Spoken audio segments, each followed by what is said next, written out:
कहते हैं कि शॉर्ट कंटेंट दिमाग के लिए स्मोकिंग की तरह होता है, उसी पर्सपेक्टिव से लॉन्ग कंटेंट दिमाग के लिए एक ब्रेन वर्कआउट होता है.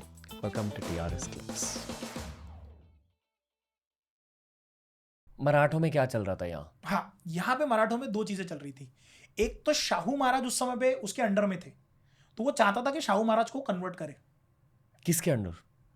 औरंगजेब. हाँ, यसुबाई, संभाजी महाराज वाइफ और यसुबाई को पकड़ के लेके गए थे ना, रॉयल हॉस्टेज. यस. और बाकी के राजाराम महाराज वगैरह वो सब दक्षिण में थे. अब तकरीबन 1700 में राजाराम महाराज की डेथ हुई due to lung cancer. Lung cancer क्षय रोग कहते हैं. तो हमारा ऐसा अंदाज है कि इट वाज क्षय रोग, यानी कि लंग का कोई डिसीज, बहुत डेंजर वाला.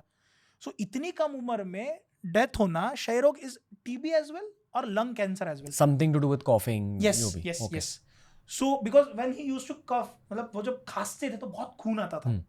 मतलब उनके बारे में ये भी बहुत ये है कि वो बहुत समय तक चल भी नहीं पाते थे, बहुत इश्यूज थे. उनकी एज क्या रही होगी? 29, 30, बहुत यंग थे वो. और उनकी वाइफ थी ताराबाई. तारारानी. और फिर one more character who deserves a movie. Yes. फिर वहां पे खड़े होते तारा रानी. और तारा रानी ने खुला छूट दे दिया धनाजी जादव को कि जिसको मारना है उसको मारो, फोड़ो. यहां तक कि तारा रानी खुद जाती थी युद्ध पे कि ये किला यहां से जीतना, ऐसे जीतना. क्योंकि एक तो तारा रानी ने यसुबाई को देखा, राजाराम महाराज के साथ में वो खुद रही है, तो उनका माइंडसेट भी वैसे हो चुका था. तो मराठों में ये कहा जाता है कि हमारी चूड़ियां भी उतना ही घात करेंगी जितनी तुम्हारी तलवारें करेंगी. तो तारा रानी ने भी 5-6 सालों तक पूरा पागल करके छोड़ दिया. अब यहाँ पे मुगलों ने खेला एक दाव. औरंगजेब की इच्छा थी कि मैं शाहू को छोड़ देता हूँ, शाहू महाराज को. क्यों? सिविल वॉर छिड़ जाएगा. जो हुआ वो हुआ. गद्दी पे ऑलरेडी तारा रानी बैठी थी. अगर शाहू महाराज को छोड़ा जाता है तो शाहू महाराज जाके अपने जो उनका हक है उसको वो मांगेंगे. अगर वो मांगे तो फिर इन दोनों में युद्ध छिड़ेगा. तो तारा रानी सेम हुआ. औरंगजेब के मौत के बाद आजम जो था, आजम उस समय पे गुजरात में था. आजम था, एक शाह आलम था, बहादुर शाह, शाह आलम और मुअज्जम. ये उनके सारे बेटे हैं. 3. मुअज्जम यानी अफगान में है वो, उसका नाम शाह आलम भी है. बाद में जाके वो नहीं, सॉरी, मुअज्जम है. मुअज्जम का बहादुर शाह हुआ है. नीचे में जो है वो शाह आलम है, यहाँ पे आजम है. आजम ने अपने आप को राजा घोषित किया और वो नॉर्थ की तरफ चल पड़ा. बहादुर शाह ने वहां से अटैक किया, इसको मार दिया. बहादुर शाह जीत गया वहां पे. अब बहादुर शाह साउथ में आया, लेकिन जिस समय पे आजम जा रहा था ऊपर, हुआ ऐसा कि जितने किले मुगलों ने लेटर ऑन जीते थे वो तारा रानी ने फिर से जीतना शुरू कर दिए. क्योंकि आप दक्षिण छोड़ के जा रहे हैं ऊपर. तो यहाँ पे इन्होंने एक काम किया कि जुल्फिकार खान ने ये कहा, ऐसा करते हैं, शाहू महाराज को छोड़ देते हैं, सिविल वॉर हो जाएगा. और वही हुआ. उन्होंने शाहू महाराज को छोड़ दिया. शाहू महाराज जैसे रिटर्न आए, तारा रानी का ये कहना था कि after the death of Sambhaji Maharaj इस पूरे जगह को बचाया किसने? मेरे पिता ने, मेरे पति ने. तो कौन डिजर्व करेगा यहाँ पे रहना? मेरे इससे जो जाएंगे, मेरे फैमिली ट्री में से जो जाएंगे, मेरी जो डायरेक्ट फैमिली ट्री रहेंगी उसमें से जो रहेगा वो बैठेगा. You can not sit. तो राजाराम महाराज के जो बेटे हैं, उनका भी नाम शिवाजी द सेकंड है, उनको बैठा के शी वॉज रूलिंग. तो उनका कहना था कि ये बैठेंगे. अब शिवाजी तो शाहू महाराज का भी नाम था, बट उनकी कहानी है कि during his stay with Mughals उनका नाम शाहू पड़ा. वो कैसे पड़ा वो अलग स्टोरी है. उनकी एज क्या रही होगी at the time of the civil war conflict? अभी आप समझो 7 साल के रहे थे वो जब संभाजी महाराज की डेथ होती है इन द 1680. वो 7 साल के रहे हैं, मतलब आप 1673 27 साल के रहेंगे वो भी जब वो वापस आए हैं. 27 नहीं, एक 27 34 साल के, 34-35. That is prime. हाँ, prime. Yes, 34-35. Wow. Shahu Maharaj जब वापस आए तो शाहू महाराज ने सबसे पहले तारा रानी को लेटर लिखा और ये कहा कि आप चाची है मेरी, you are like a mother to me. मैं चाहता हूं कि आप मुझे आशीर्वाद दो. दूसरी चीज, ये जितने भी लोग लड़ रहे थे राजाराम महाराज के लिए, संताजी घोरपड़े, धनाजी जादव या रामचंद्र पंत अमात्य, ये सभी के सभी, राजाराम महाराज का मैंने सबसे पहला स्टेटमेंट आपको बताया था जब वो गद्दी पे बैठ रहे थे कि ओरिजिनल किंग कौन है? शिवाजी. शिवाजी माने साहू महाराज है. तो एक्चुअली में साहू महाराज ही बैठने चाहिए, सभी की इच्छा थी, लेकिन बैठ पाए नहीं. सिविल वॉर हुआ. सिविल वॉर में उन्होंने ये तक कह दिया कि ये ओरिजिनल शाहू महाराज नहीं है, नकली शाहू है. क्योंकि औरंगजेब ने लिटरली नकली शाहू महाराज छोड़े थे मराठाओं के पास में ये देखने के लिए कि क्या होता है। लेकिन बहुत लोगों ने शाहू महाराज को बचपन से देखा हुआ था, इसीलिए पता था कि ओरिजिनल शाहू महाराज नहीं है। अब शाहू महाराज जिस समय वापस आए तो शाहू महाराज ने लेटर लिखा। लेटर लिखने के बाद में उन्होंने कहा कि मैं ये एक्सेप्ट नहीं कर सकती कि तुम आओगे, रहूंगी तो मैं, तुम्हें रहना है तो मेरे अंडर में रहना पड़ेगा। लेकिन समय उस समय पितृसत्तक समय है, मर्द गद्दी पे बैठना, यस यस, गद्दी पे बैठना बहुत जरूरी है ना। और जितने ये मंत्री संतरी या फिर जितने लड़वैये हैं ये किसके लिए लड़ रहे हैं? ये सारे के सारे शिवाजी मतलब शाहू महाराज को रिलीज करवाने के लिए लड़ रहे हैं।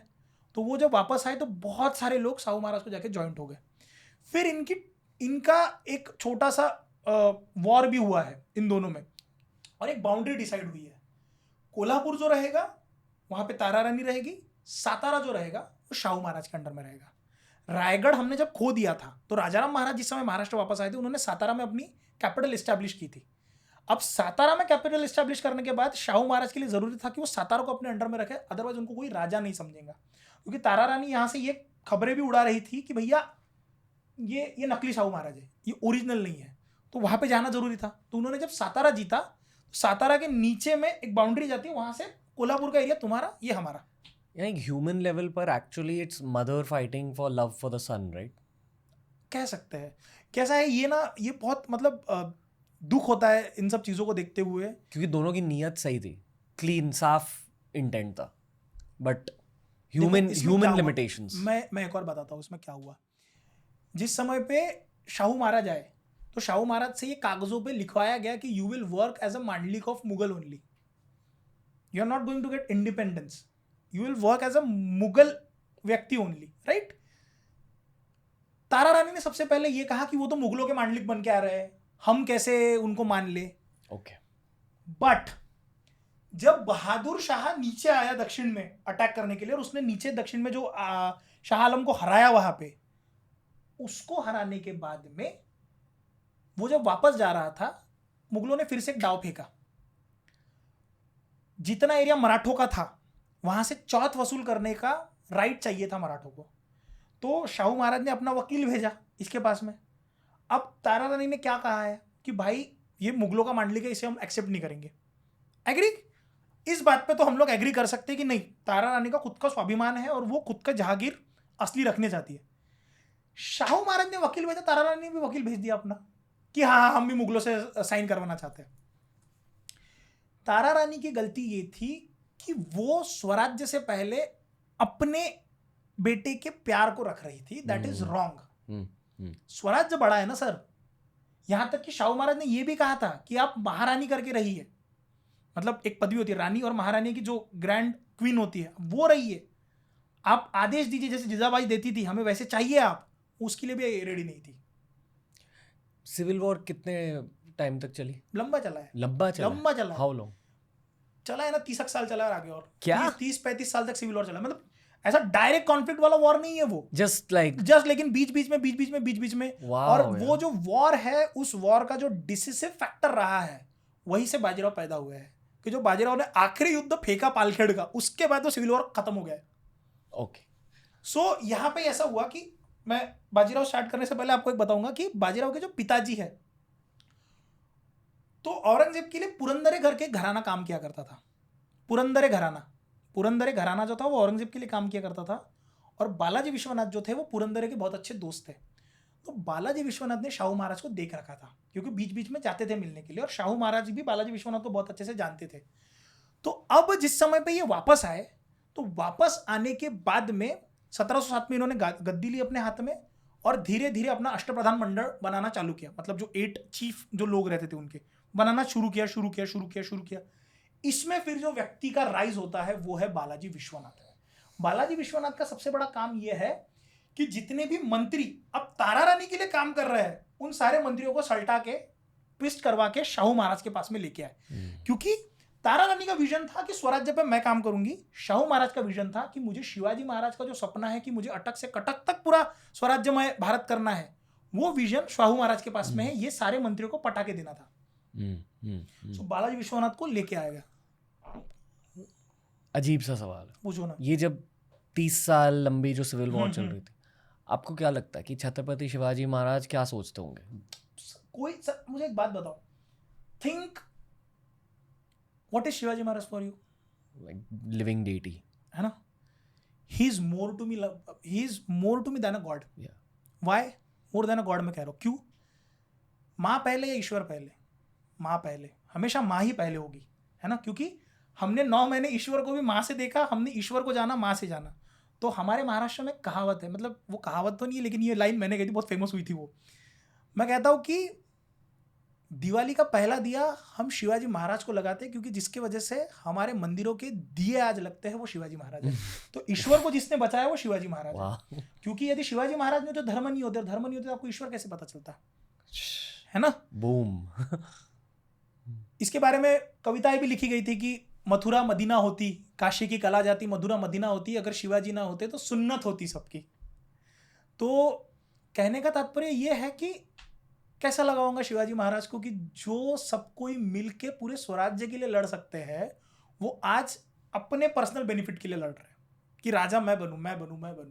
कहते हैं ना सर कि तीसरी पीढ़ी में एक तो काम बनता है या काम बिगड़ता है.